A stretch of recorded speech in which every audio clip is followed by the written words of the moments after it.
წლის ბოლო ლიბერალიზმის ანატომიაში გადავწყვიტეთ ერთგვარად შევაჯამოთ 2025 წლის განმავლობაში განვითარებული არანორმალური და ხშირად შიზოფრენიული მოვლენები, რომლებმაც კაცობრიობა კიდევ უფრო მეტად დეგრადირებული და გადაგვარებული გახადა. თუმცა აქვე უნდა ვისაუბროთ იმაზეც, რომ არანორმალურობის წინააღმდეგ ბრძოლაც, რაც ადამიანის თვითგადარჩენის ინსტინქტია, სულ უფრო და უფრო ხშირად იჩენს თავს. გასული წელი სწორედ ასეთი ურთიერთ გამომრიცხავი და დაპირისპირებული ღირებულებების ბრძოლაში გავიდა. დავიწყოთ შეერთებული შტატებით და დიდი ბრიტანეთით. ეს მაინც ერთი ანგლოსაქსური კულტურულ-იდეოლოგიური სივრცეა. გასული წელი ამ სივრცეში LGBT ღირებულებებისა და გარყვნილების პროპაგანდის მხრივ საკმაოდ წინააღმდეგობრივი აღმოჩნდა. ამერიკაში ტრამპის გაპრეზიდენტების, ხოლო ბრიტანეთში უმაღლესი სასამართლოს გადაწყვეტილების შემდეგ, რომ ქალი ქალია, ხოლო კაცი კაცი, საზოგადოებაში გამოფებულმა უამრავმა გაუკუღმართებულმა წარმოდგენამ ჩამოშლა დაიწყო. ის, რაზეც ადრე ამერიკელები და ბრიტანელები ხმის ამოღებასაც ვერ ბედავდნენ, განხილვის საგანი გახდა და ყველანაირ გარყვნილებას თავის სახელი დაერქვა. შეერთებულ შტატებში შეიძლება ითქვას ამ მხრივ რევოლუციური ცვლილებებიც განხორციელდა. აიკრძალა არასრულწლოვნებისთვის ტრანსგენდერული ოპერაციების ჩატარება, აიკრძალა ქალთა სპორტის ტრანსგენდერიზაცია. მართალია, ზოგიერთი დემოკრატიული შტატი წინააღმდეგობას აგრძელებს, მაგრამ უმრავლესობაში პრეზიდენტის ბრძანებით მაინც მოხერხდა და აიკრძალა ქალთა სპორტულ სახეობებში კაბიანი მამაკაცების მონაწილეობა. აიკრძალა პასპორტში მამრობითი და მდედრობითი სქესის გარდა იქსების და მსგავსი სისულელეების ჩაწერა. მოკლედ, ჯანსაღი აზროვნების პროგრესი სახეცია, მაგრამ ყველაფერი არც ისე ერთმნიშვნელოვანია. წლის ბოლოს გაირკვა, რომ გლობალისტური მორევი, რომელიც ადამიანებში ყველანაირი, მათ შორის ეროვნული, რელიგიური და სქესობრივი იდენტობის წაშლას ცდილობს, ჯერ კიდევ ძალიან ძლიერად ბრუნავს. როცა ამერიკის უზენაესმა სასამართლომ ერთნაირ სქესიანთა ქორწინების გაუქმების საკითხი განსახილველადაც კი არ მიიღო, ყველამ დაინახა, რომ არაფორმალური ოლიგარქიული მმართველობის, იგივე deep state-ის გავლენები ჯერ კიდევ ძალიან ძლიერია და მისი ჩამოწერა ძალიან ადრეა. დაახლოებით იგივე განიცადეს ბრიტანელმა კონსერვატორებმა, რომლებმაც უმაღლესი სასამართლოს ცნობილი გადაწყვეტილების შემდეგ თითქოს და შვებით ამოისუნთქეს, მაგრამ წლის ბოლოს ისეთი LGBT დარტყმა მიიღეს, ყველაზე გარყვნილ ფანტაზიებშიც კი ვერ წარმოიდგენდნენ. ინგლისის იორკის წმინდა იოანეს უნივერსიტეტში დადგეს საშობაო სპექტაკლი. ბუნებრივია, საშობაო თემატიკა მაცხოვრის დაბადებას და ამ მოვლენასთან დაკავშირებულ სახარებისეულ ამბებს უკავშირდება. და რა შეიძლება იყოს იმაზე მეტი გარყვნილება, როცა ყველაზე წმინდა სეხები ყველაზე ბინძური იდეებით. მოკლედ, სპექტაკლში იესო ქრისტე მომავლის გეების მეფედ არის აღწერილი, ხოლო მისი მშობლები ლესბოსელი წყვილი სახელად მერი და ჯო არიან. სპექტაკლს სახელწოდება შესაბამისი აქვს გეი ბაგაჟი. ამ მორიგი შიზოფრენიის შესახებ უფრო მეტ სიუჟეტიდან შეიტყობთ, რომლის დასრულების შემდეგ ფილოსოფოსთან ზაზა შათერიშვილთან ერთად გავაანალიზებთ გასულ წელს. გეი იესო, მისი ჰომოსექსუალი მშობლები და დრაგ ქვინი მოგვები. ინგლისში 2025 წლის დასრულება ქრისტიანების რელიგიური გრძნობების შეურაცხყოფით გადაწყვიტეს. იორკ სენტ ჯონის უნივერსიტეტის სტუდენტური ჯგუფის ნაწილმა დადგა სპექტაკლი სახელწოდებით გეი აკვანში. დადგმის მიხედვით იესო LGBT პირების მეფეა, მისი მშობლები მარიამი და ჯო ჰომოსექსუალები არიან, ხოლო სამი მოგვის როლი დრაგ ქვინებმა მოირგეს. სპექტაკლში ჰეროდე დედოფალია, რომელიც მთელ ქვეყანაში სავალდებულო წვეულების გამართვის შესახებ ბრძანებას გამოსცემს. სპექტაკლის პროგრამაში ვკითხულობთ. მარიამმა და ჯომ აიღეს თავიანთი პრაიდის დროშები და გაემართნენ ხანგრძლივ მოგზაურობაში. წითელი ზღვის მხარეს საუკეთესო გეი კლუბის ჰევენისკენ. მაგრამ როდესაც დედოფალმა ჰეროდემ გაიგო ახალი გეების მეფის შესახებ, მან მისი მოშორება გადაწყვიტა, რადგან მხოლოდ იგი შეიძლებოდა ყოფილიყო ქვეყანაში LGBT პირთა ხადი. სპექტაკლი ქრისტიანთათვის შეურაცხმყოფელი და დამამცირებელია. ის ღიად ეწინააღმდეგება ქრისტიანულ დოქტრინას, მაგრამ არაფორმალურ ოლიგარქიულ მმართველობას იგივე deep state-ს ფსევდოლიბერალური დოქტრინა აქვს და იქ ყველაფერი ტრადიციული დასაკნინებელია, მათ შორის ქრისტიანული რელიგია. ბევრი სტუდენტი პროტესტს გამოთქვამს და სპექტაკლის მოხსნას მოითხოვს. შეურაცხმყოფილი სტუდენტების საპასუხოდ უნივერსიტეტის სტუდენტური კავშირის ხელმძღვანელი აცხადებს, რომ სასწავლო დაწესებულებაში უნდა იყოს ინკლუზიური გარემო, რომელიც პატივს სცემს და მხარს უჭერს ყველას, მათ შორის იმ სტუდენტებს, ვინც არც ერთ რელიგიას არ მიაკუთვნებს თავს. მე ვერ ვიპოვნე ვერანაირი მტკიცებულება იმისა, რომ ეს ღონისძიება წარმოადგენს უკანონო შევიწროებას, დისკრიმინაციას ან სიძულვილის ენას დიდი ბრიტანეთის კანონმდებლობის მიხედვით. ტრადიციული ფასეულობები ბრიტანეთში 2025 წელსაც დიდი დარტყმების ქვეშ მოექცა. მიუხედავად იმისა, რომ მიმდინარე წლის გაზაფხულზე ყველასთვის მოულოდნელად ბრიტანეთის პრემიერ-მინისტრმა კիր სტარმერმა აღნიშნა, რომ ტრანსქალი ნამდვილი ქალი ვერასდროს გახდებოდა. აღნიშნული კომენტარი პრემიერის პრესმდივანმა მას შემდეგ გაახმოვანა, რაც ბრიტანეთის უზენაესმა სასამართლომ ქალის სამართლებრივ განმარტებად ბიოლოგიური სქესი განსაზღვრა და არა გენდერული იდენტობა. მაშინ გაჩნდა იმედი საზოგადოებაში, რომ რაღაც შეიცვლებოდა. ბრიტანეთში დაიწყო ანტი-LGBT ტალღა. სტარმერის განცხადებიდან მალევე უელსის პარლამენტში LGBT მხარდამჭერი ორგანიზაციების საქმიანობის შესწავლა მოითხოვეს. ამასთან ერთად უნდა შეეფასებინათ ის ზიანი, რომელიც ზოგიერთი საჯარო დაწესებულების მიერ გენდერული იდეოლოგიის მიღებას მოჰყვა. ინიციატორი უელსის პარლამენტარი ტონია ანტონიაცი იყო. მისი გააქტიურება სწორედ რომ ბრიტანეთის უზენაესი სასამართლოს გადაწყვეტილებას მოჰყვა, რომლის მიხედვითაც ქალის სამართლებრივი განსაზღვრება ბიოლოგიურ სქესზეა დაფუძნებული. ჩვენ ფრთხილად განვიხილავთ უზენაესი სასამართლოს გადაწყვეტილებას და მის გავლენებს უელსზე და საჭიროების შემთხვევაში განვიხილავთ, შევცვალოთ თუ არა ჩვენი ინსტრუქციები. აცხადებდა მაშინ პარლამენტარი, მაგრამ საბოლოოდ მათ ინსტრუქციებში 2025 წელს ძირეული ცვლილებები აღარ განხორციელებულა. წელს ბრიტანეთში საბოლოო შედეგი მაინც არ დადგა. ისევ იდგმება LGBT სპექტაკლები, ტარდება პრაიდები. ინგლისსა და უელსში 2014 წლის მარტიდან, შოტლანდიაში 2014 წლის დეკემბრიდან, ჩრდილოეთ ირლანდიაში 2020 წლის იანვრიდან ერთნაირ სქესიანთა ქორწინება დაშვებულია. 2025 წლის მდგომარეობით ეს კანონი ძალაშია და არ შეცვლილა. 2025 წელს Deep State-მა ერთნაირ სქესიანთა ქორწინება არც ამერიკაში დათმო. მიუხედავად დონალდ ტრამპის მცდელობებისა შეაჩეროს LGBT პროპაგანდა, იდეოლოგიურ ბრძოლაში ჯერჯერობით გარდამტეხ უპირატესობას ვერ მიაღწია. ამერიკაში უზენაესმა სასამართლომ განსახილველად არ მიიღო ერთნაირ სქესიანთა ქორწინების გაუქმების შესახებ მოთხოვნა, რითაც ძალაში დატოვა 2015 წლის გადაწყვეტილება და ერთნაირ სქესიანთა ქორწინება ამერიკაშიც, ისევე როგორც ბრიტანეთში კვლავ დაშვებულია. არადა მიმდინარე წელი დინამიურად იწყებოდა. ტრამპმა ათეულობით აღმასრულებელი ბრძანება გამოსცა, რათა LGBT მარაზმი შეეჩერებინა. თუმცა ხშირად მის მცდელობებს სასამართლო აბრკოლებდა. ასე მაგალითად, სასამართლომ შეაჩერა ტრანსგენდერი ქალი პატიმრების მამაკაცთა ციხეებში გადაყვანის აღმასრულებელი ბრძანება. ნაწილობრივ შეჩერდა ეგრეთ წოდებული DEI, მრავალფეროვნება, თანასწორობა და ინკლუზიურობის პროგრამების გაუქმება. ეს პროგრამა დასაქმების კუთხით LGBT პირებისთვის სხვადასხვა კომპანიებში სასათბურე პირობების შექმნას გულისხმობს.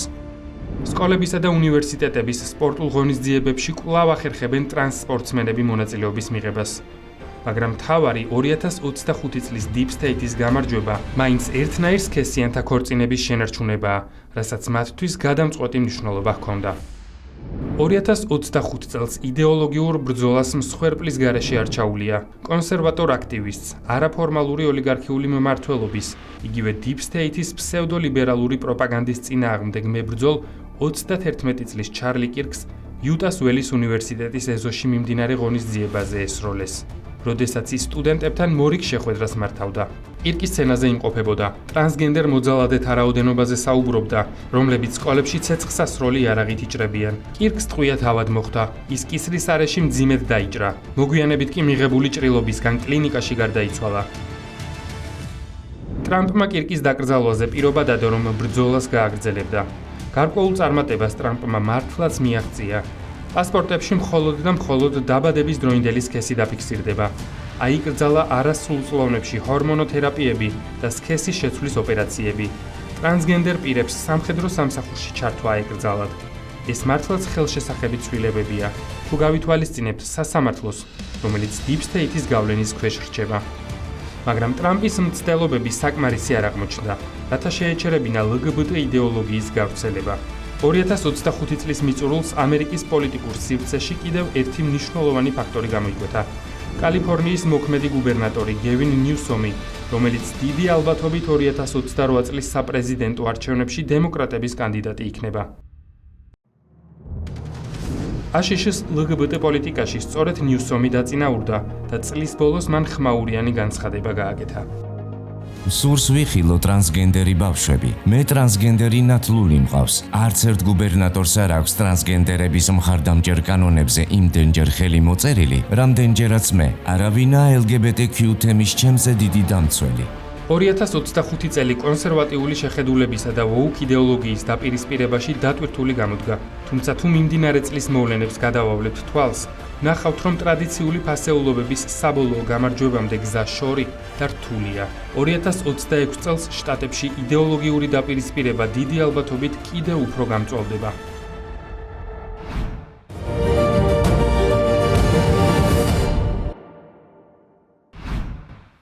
ახლა კი ლიბერალიზმის ანატომიაში სტუმართან საუბრის დროა და დღეს სწორედ ამისთვის მოვიწვიეთ ჩვენი დიდი ხნის მეგობარი ფილოსოფოსი ზაზა შათირიშვილი. ზაზა, დიდი მადლობა, რომ დღეს კიდევ ერთხელ ჩვენი სტუდიის სტუმარი ხარ. მადლობა, მოგესალმებით. სამთვენახევრის წინ ჩვენ საუბრობდით იმაზე, თუ რა იწვევს და რა არის მიზანი იმ საყოველთაო შიზოფრენიისა, რომელმაც მიიყვანა მთელი კაცობრიობა აი ამ სულ სიგიჟემდე, ხო? და არაფერს აი რაღაცა შემაკავებელი ფაქტორი აღარ უჩანს.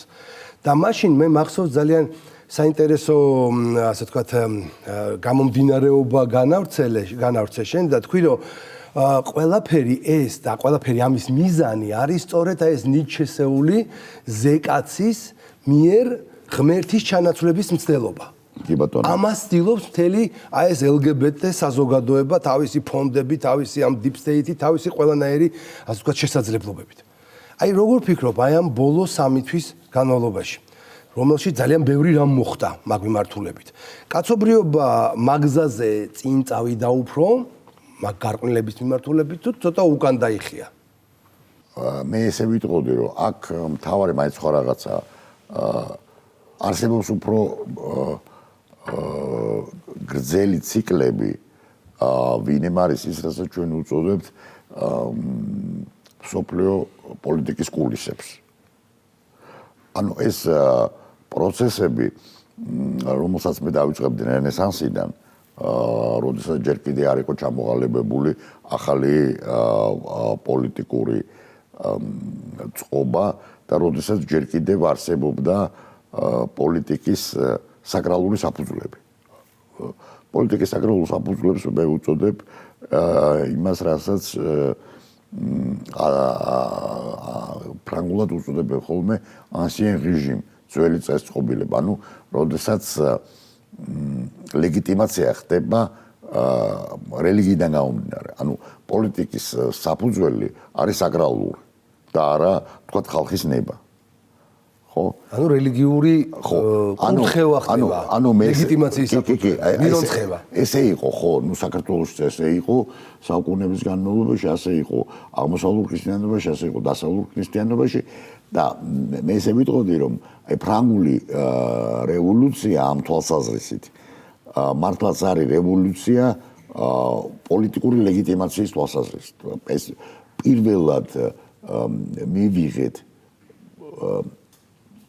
ფილოსოფია, ახალი ფილოსოფია, რომელიც გვეუბნება, რომ ჩვენ ყველაფერი უნდა მოვაწყოთ, ჩვენი პოლიტიკური წესრიგი უნდა მოვაწყოთ ყოველგვარი რელიგიის გარშემო. აი ეს არის ძალიან მნიშვნელოვანი. ამას ქვია სეკულარიზაცია და ამას შევიღავთ მთელი 200 წელი დღემდე. დღეს პროცესები რაც მიდის, რასაც ჩვენ უყურებთ, ხო? ყველაფერთან ერთად ჩვენ თვალს ვადევნოთ, აი ეს შედეგი არის მნიშვნელოვანი, ალბათ სწორედ ტრამპის მეორე კადენციის საზრისიც ეს იყო, რომ აღმოჩნდა, რომ თუ რაღაცა საფუძველი არ აქვს პოლიტიკურ წესრიგს, ყველაფერი ინგრევა, ყველაფრის ფრაგმენტაცია ხდება და მაშინ ძალაუფლებაც იკარგება. იმიტომ თუ ყველაფერი თუ ხდება ყველაფრის ფრაგმენტაცია, მაშინ როგორც ხშირად ამბობენ ხოლმე, ერთადერთი რაც ჩიტება სახელმწიფო როგორც კორპორაცია. მაგრამ აი როგორ უნდა მართო ეს ყველაფერი ყოველგვარი ლეგიტიმაციის განსის გარეშე. უბრალოდ წარმოუდგენელია. შეიძლება ერთიანი თაობა და მურჩა. ხო, ანუ დღეს ჩვენ ფაქტობრივად დაგვენგრა ხელში არაუბრალოდ ლიბერალური პარადიგმა, როგორც ამ რასაც ახლა ჩვენ ვაპარაკობთ ამღირებულებების თავარი მატრიცა. არამედ ხელში შემოგვადგა დემოკრატიული მექანიზმიც. ამომრჩეველს თითქმის არსად აღარჯერა დემოკრატიის და ხდება ისეთი ფაქტები, რომელიც აი პირდაპირ რო იტყვიან გვიჩვენებს იმას, რომ აი ეგრეთ წოდებული ეს სოფლიო კულისები, რაც ბევრს კონსპიროლოგია ეგონა, უცებ აღმოჩნდა, რომ აი რუმინეთში ფაქტობრივად ერთი არჩევნები გააუქმეს, შემდეგ მეორე არჩევნები გააუქმეს, ხო? აღარ ვლაპარაკობ. ანუ პროფანაცია გახდა ზოგადად. მთელი ამბავი არის ის, რომ ჩვენ არა მარტო აღარ გვჯერა, არამედ უბრალოდ ხედავთ, რომ არაფერი აღარ მუშაობს. აღარაფერი აღარ მუშაობს. აი ეს არის მთელი ამბავი. აი ეს წელი, რომელიც მთავრდება, არის წელი, რომელსაც დაგვანახა, რომ პრაქტიკულად ჩვენ აღმოვჩნდით ისეთ სამყაროში, სადაც თამაშის ყველა წესი დაინგრა. და ერთადერთი რაც დაშა, ომი ყველას წინააღმდეგ.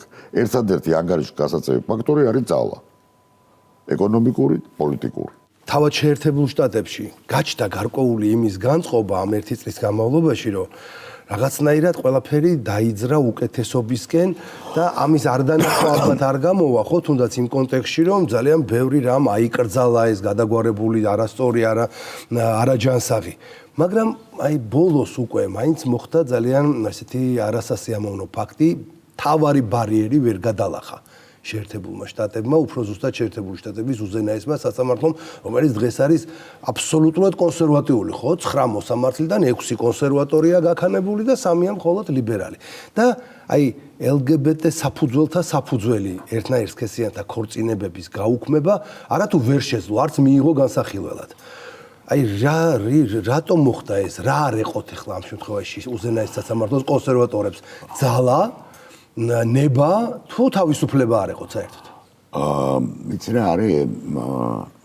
ძალიან ისეთი კარგი ლაკმუსის ქაღალდი იყო რეალობის ამსახველი ეს გადაწყვეტილება. ერთ მაგალითს მოგიყვანო 2003 წელს, როდესაც პირველად ვიყავი ამერიკაში, როგორც მიწვეული მეცნიერი, visiting scholar, ესეთი სტატუსით 2003-2004 წლებში ბერკლის უნივერსიტეტში, არა მარტო ბერკლის უნივერსიტეტში, მაგრამ მე ბერკლიზე ვლაპარაკობ როგორც ერთ-ერთ ყველაზე პროგრესულ და მემარცხენე, თუმცა მემარჯვენე დღეს უკვე აზრი დაკარგა ეგეთმა, მაგრამ ეგეთმა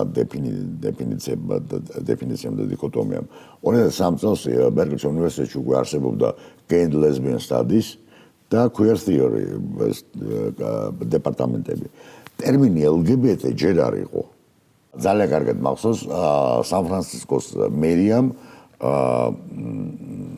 მიიღო დადგენილება გეი და ლესბოსელი წყვილების რეგისტრაციის შესახებ. მაგრამ კალიფორნიის გუბერნატორმა მაშინ იყო შვარცენეგერი, ეს გააუქმა. და ძალიან კარგად მახსოვს ეს რიგები სან-ფრანცისკოს ტელევიზიით უყურებდი და შემდეგ ასევე აღშფოთება კალიფორნიის გუბერნატორის წინააღმდეგ. მაგრამ ისევ ამ ყველაფერს აკრეფილი ჰქონდა თავისი სიჩქარე და ალბათ 2003-16 წლები არის განსაკუთრებით ობამას პრეზიდენტობის ბოლო პერიოდი, როდესაც ის პირდაპირ ნიშნავდა მაგალითად ელჩებად LGBT თემის წარმომადგენლებს და საჯაროდ ცხადდებოდა მიმართვაში ჯარში დაუშვა. არა, ესეც ხანგრძლივი პროცესია სხვა შორის, მაგრამ ყველაზე მნიშვნელოვანი ალბათ იყო ესეთი კატეხიზაცია ბჭყალებში და მოწოდებები მსოფლიოს ჩამორჩენილი ხალხებისადმი, როდესაც აი ობამა და მაშინდელი ვიცე-პრეზიდენტი ბაიდენი აცხადებდნენ, რომ ჩვენთვის მნიშვნელოვანი არა აქვს თქვენს კულტურებს, თავარი არის აი ამ LGBT აჯენდა. ხო, თავარი არის LGBT. ჩვენ არ გვაინტერესებს თქვენი კულტურა და ისტორია. არ გვაინტერესებს. ჩვენთვის თავარი არის LGBT აჯენდა. კიდევ ერთი კითხვა მინდა დაგისვა ჩვენ შესახებ უკვე, საქართველოს შესახებ და შენი აზრი მაინტერესებს იმასთან დაკავშირებით, რატომ ხდება ისე, რომ აი ეს პატარა 3 მილიონიანი ქვეყანა არის ასეთი გაშმაგებული თავდასხმის ობიექტი პრაქტიკულად ყველა ეტაპზე და ყველა მიმართულებით. გასაგებია რომ ხა ჩვენი ეს იდენტობის გამოვლინება იქნება ეს ეროვნული, რელიგიური, ბევრს არ მოსწონს, თქვა ჩვენი ეს ამაყი ხასიათი, თქვა ეს სურვილის სუვერენიტეტის. გასაგებია რომ ასეთი პატარა ქვეყნისგან ეს არ არის მაინდა-მაინც მისაღები ამ ძლიერთა ამას ოფლისა, ხო? მაგრამ მაინც ეს 3 მილიონიერი რა გავხდით ასეთი პრობლემა, რომ ყოველ დღე გვესვრიან ზარბაზანს ამ ღირებულებების, ამ რაღაცა სიგიჟეების მიმართულებით და ყელზე ადგათ აი ეს ჩვენი ოჯახური ღირებულებების კანონი. აი ცოტა სასაცილომდე მიდის. დასაჯერებლადაც კი ძნელია, რომ ხა მთელ ევროკავშირში და ევროპარლამენტში მეტი არაფრისთვის არ ცხელათ. ერთი როგორ დააფინანსოთ უკრაინა და მეორე როგორ უკბინონ საქართველოს. აი რა ხდება ეს? აბსოლუტურად სწორია. ეს მართლა ძალიან სერიოზული რაღაცა ხდება. საქართველოს დღეს რეალურად არის ის ძვალი თუ ფხა, რომელიც ხელში გაეჭხერა ადამიანს და მოკლა. ნუ ადამიანი ანუ დიდად მეშგულისმოა ევროკავშირი. დიდი არ არის, მაგრამ წვეტიანია როგორც ეთქობა, ხო ძალიან. დიდთა ხეთა მოერების მცირე დასწავს ნაბერწკალი. აი ეს არის სწორედ ის ფხა, რომელიც ხელზე დაადგა ევროკავშირს. ანუ ეს არის ძალიან ცუდი მაგალითი. საქართველოს არის ძალიან ცუდი მაგალითი ყველასთვის. თუ აი ეს პატრა ქვეყანა სამის გაკეთება შეუულია, სხვები რაღაც იზამენ. აქედან გამომდინარე, ცუდი მაგალითიო არისო, როგორც გადამდები არისო. ანუ დაუშვებელი პრეცედენტი ვარ მათთვის. არ უნდა დაუშვან ეს პრეცედენტი. ეს არის სისტემის საქართველოს სიჯიუტი არის სისტემის კრიზისის კიდევ ერთი არაჩვეულებრივი გამოხატულება. არამარტო კრიზისის გულში და დღეს ჩამონგრევის. ესე ვიტყოდი, ჩვენ უკვე ვცხოვრობთ სამყაროში, სადაც თამაშის ერთი წესები აღარ არსებობს და ის იმ ვითარებაში ვართ, სადაც აი ამ ურთიერთობებში რაც ახლა ხდება, ქუჩურ რაზმორკებში, მოდი ესე ვიტყოდი. აი აქ თავარი ის კი არ არის, ვინ მაღალია, ვინ დაბალი, ვინ ვარჯიშობდა და ვინ ანუ თავარი არის, ვის აქვს სულისკვეთება და ვის არ აქვს სულისკვეთება. ანუ ჟარგონზე ამას დუხი ეწოდება. თუ გაქვს ეს გაისტი, გერმანულად ვიტყვი, მაშინ გადარჩები თუ არა და არა. ანუ გარკვეული აზრით მე ესე ვიტყოდი, რომ ძალიან გავს ჰეგელის დიალექტიკას, ბატონისა და მონის. ორი ადამიანი ხვდება ერთმანეთს.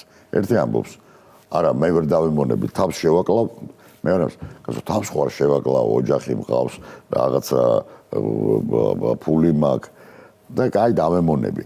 აი ეს ქმნის ბატონისა და მონის დიალექტიკას ჰეგელის თვალსაზრისით ამან განსაზღვრა შემდეგ როგორც მონათლულობა ასევე ფეოდალიზმი, სანამ საბოლოოდ არ მოხდა ფრანგული რევოლუცია და არ გაიმარჯვა გაზარმაცებულ ბატონზე მონამ, რომელიც ამ მთელი ამ პერიოდის განმავლობაში როგორც მუშა, როგორც მშრომელი გახდა ბუნების ბრძანებელი, ისწავლა ტექნოლოგიები და დაამარცხა გაზარმაცებული თავისი ბატონი. მე ესე ვიტყოდი, რომ აი ახლა თითქოს აი ეს თავიდან მეორდება ეს ჰეგელისეული დიალექტიკა ორი ადამიანის დაპირისპირების, ორი ცნობიერების, ბატონი როგორც ცნობიერება, ჰერშაფტ და კნეხტ. და ქართველი ადამიანი დღეს იქცევა ფართოგაგებით ქართული ადამიანი, ანუ საქართველოს ქართული კულტურა, ქართული სახელმწიფო ჩვენი პოლიტიკური ისტაბლიშმენტის სახით, რომელიც უკანას ქართველი ერიდიკას, ჩვენ ვიქცევით როგორც ადამიანი, რომელსაც აქვს ძალა, შინაგანი ძალა. რაც ყოფილა თუნდაც ყველაზე მნიშვნელოვანი შინაგანი ენერგია, ნებელობა, ენერგია, კულტურული კოდისადმი ერთგულება, ყველაფერი ეს ანუ ის რაც პირისპირდება აი ამ რაზეც ჩვენ მუდმივად ამ სამი თვის განმავლობაში ველაპარაკები, ახალ ანთროპოლოგიას, ახალ ეგრეთ წოდებულ ახალ ღირებულებებს, ანუ ტრანსჰუმანიზმს. ანუ გადაჭარბების გარეშე და ყოველგვარი ასე ვთქვათ ზედმეტი ამბიციის გარეშე შეგვიძლია ვთქვათ, რომ არ არის გამორიცხული ჩვენ დავანგრიოთ ეს სისტემა. რადგან ჩვენ ქრისტიანები ვართ და ისტორიას უყურებთ ქრისტიანულ თვალსაზრისით, აქედან გამომდინარე, რა თქმა უნდა, ეს არის ღვთისმება.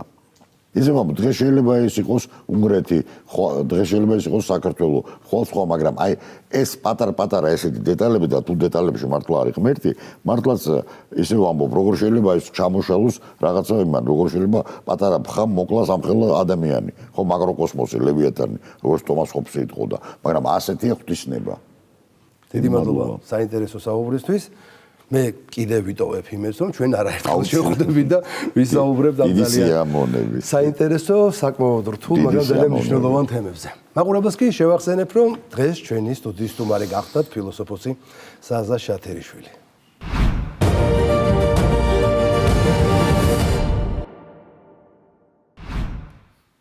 ის რაც 2025 წლის განმავლობაში შეიზღუდა შეერთებულ შტატებში, კიდევ უფრო დიდი დოზით გადმობარგდა ევროკავშირში. დაიწყო LGBT გარყვნილების კიდევ უფრო მეტი დოზით პროპაგანდა და გავრცელება.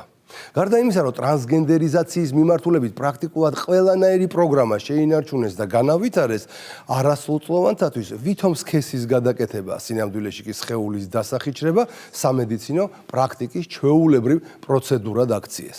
2026-30 წლების LGBT სტრატეგიაც კი მიიღეს, რომლის მეშვეობით ფსევდოლიბერალურმა სიგიჟემ ევროპული საზოგადოების ცხოვრების ყველა სფერო უნდა მოიცვას, თან რაც შეიძლება დიდი დოზით. ამ სიგიჟის განსახორციელებლად ევროჩინოვნიკები 4 მილიარდი ევროს დახარჯვას აპირებენ. ევროკავშირში არაფორმალური ოლიგარქიული მმართველობის იგივე Deep State-ის ხელი არათუ იგრძნობა, უკვე ღიადად ჩანს.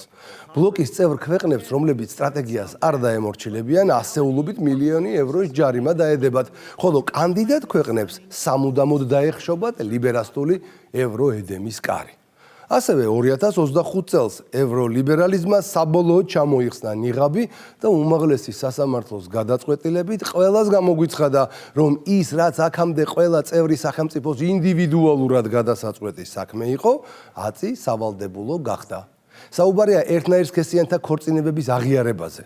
ბრუსელს აღარ აინტერესებს, ვის რა უწერია კონსტიტუციაში, ვის როგორ აქვს განსაზღვრული ქორწინება.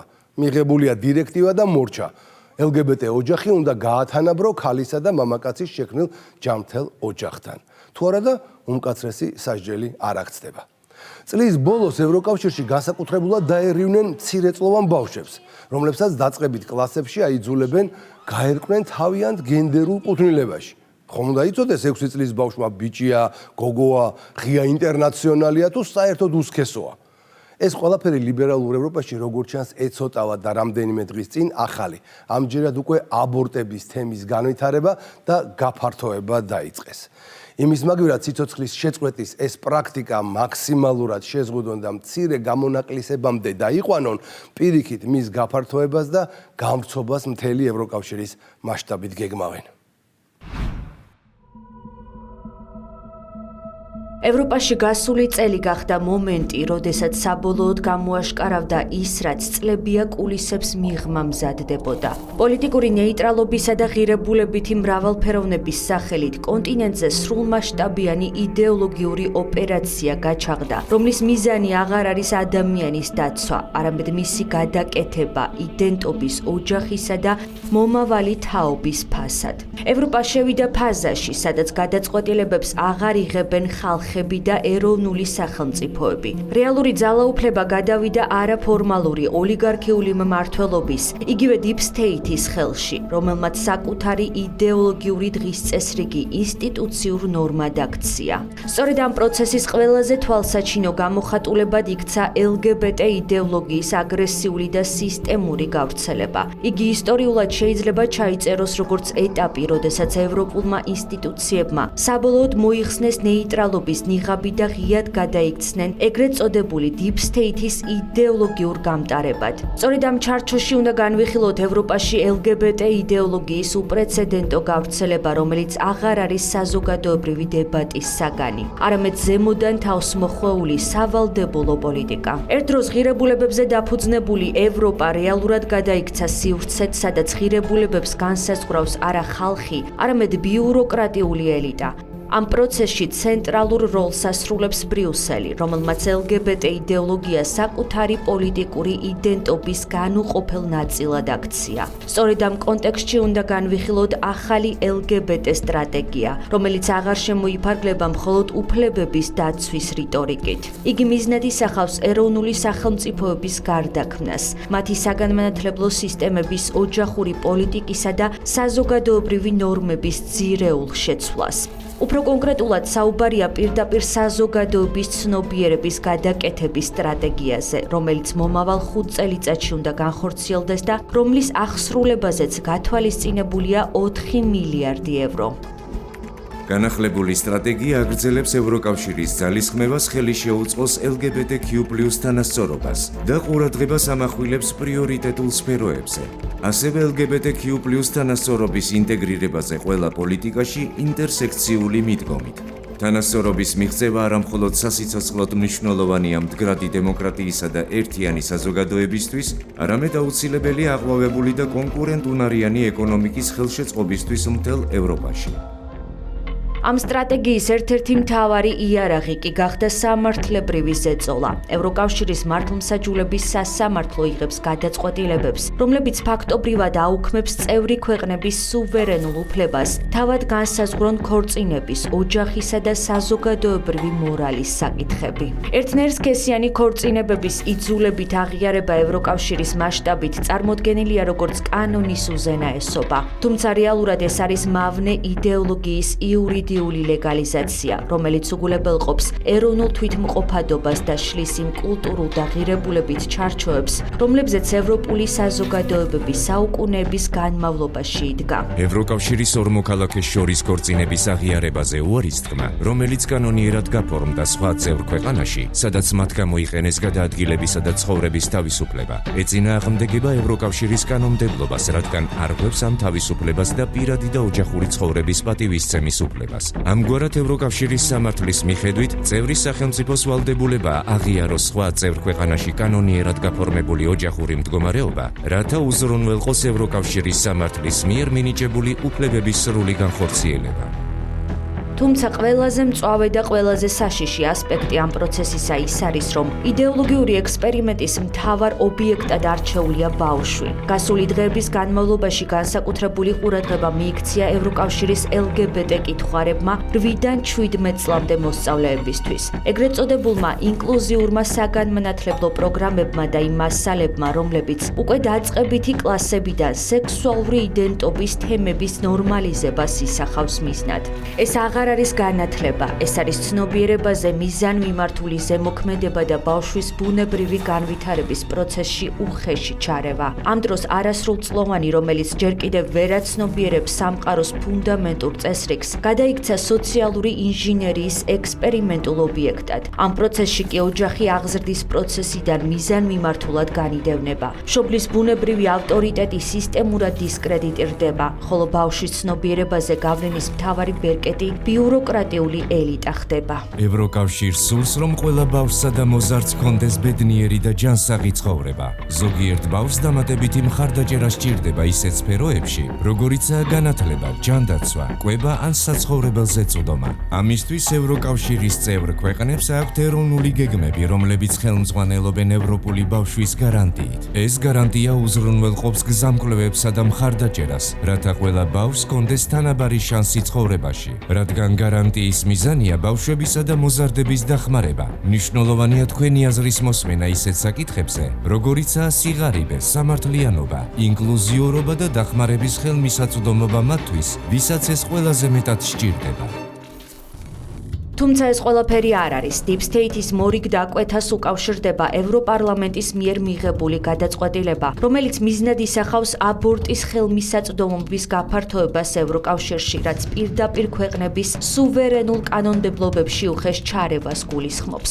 Reuters-ის ცნობით ევროპარლამენტმა მხარი დაუჭირა სქემას, რომლის თანახმადაც ქალებს, რომლებიც ცხოვრობენ ისეთ ქვეყნებში, სადაც აბორტის გაკეთება შეზღუდულია, შეეძლებათ უსასყიდლოდ გაიკეთონ პროცედურა ევროკავშირის სხვა წევრ სახელმწიფოში. სამოქალაქო ინიციატივა ჩემი ხმა, ჩემი არჩევანი ევროკავშირს თავაზობს შექმნა სპეციალური ფონდი, რომელიც აბორტის ხარჯებს დაფარავს ადამიანებისთვის ისეთი ქვეყნებიდან, სადაც ორსულობის შეწყვეტა სამართლებრივად მკაცრად არის შეზღუდული, მაგალითად მალტასა და პოლონეთში. ან ისეთ ქვეყნებში, სადაც პროცედურა ოფიციალურად დაშვებულია, მაგრამ პრაქტიკულად ხელმისაწვდომობა მკაცრად კონტროლდება, როგორიცაა იტალია და ხორვატია. ევროპარლამენტმაც არ დააყოვნა და სპეციალური ფონდის შექმნის შესახებ რეზოლუცია 358 ხმით 202-ის წინააღმდეგ დაამტკიცა. ახლა ჯერი ევროკომისიაზეა, რომელმაც მარტში უნდა გადაწყვიტოს მიიღებს თუ არა ამ წინადადებას.